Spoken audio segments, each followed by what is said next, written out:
भगवान शिव के जन्म के बारे में कई कहानियां प्रचलित हैं। भोलेनाथ का जन्म कब हुआ, कहाँ हुआ, किस प्रकार हुआ, इस बारे में पुराणों में अलग अलग बातें कही गई हैं। भगवान शिव के जन्म से जुड़ी ऐसी ही एक कहानी है। शिव पुराण में लिखा है कि भगवान शिव स्वयंभू हैं, यानी उनका जन्म अपने आप ही हुआ है। वहीं विष्णु पुराण में बताया गया है कि भगवान विष्णु के माथे से निकलते तेज से शिव की उत्पत्ति हुई थी और उनके नाभि से निकलते हुए कमल से ब्रह्मा जी का जन्म हुआ था।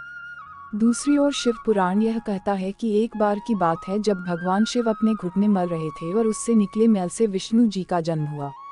इस कथा के अलावा एक और पौराणिक कथा प्रचलित है।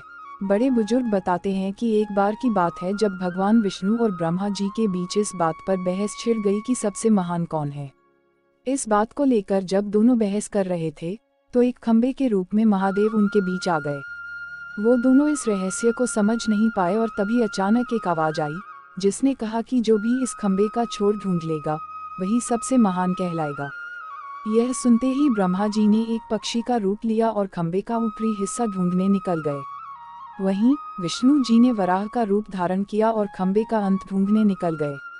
बहुत देर तक खोजने के बाद भी दोनों में से किसी को खंबे का छोर नहीं मिला और दोनों ने हार मान ली। इसके बाद भगवान शिव अपने असली रूप में आ गए। फिर भगवान विष्णु और ब्रह्मा जी ने मान लिया कि वही सबसे महान और शक्तिशाली हैं। यह खंबा उनके न जन्म लेने और न मरने का प्रतीक है। इस कारण यह कहा जाता है कि भगवान शिव स्वयंभू हैं, यानी वह अमर हैं।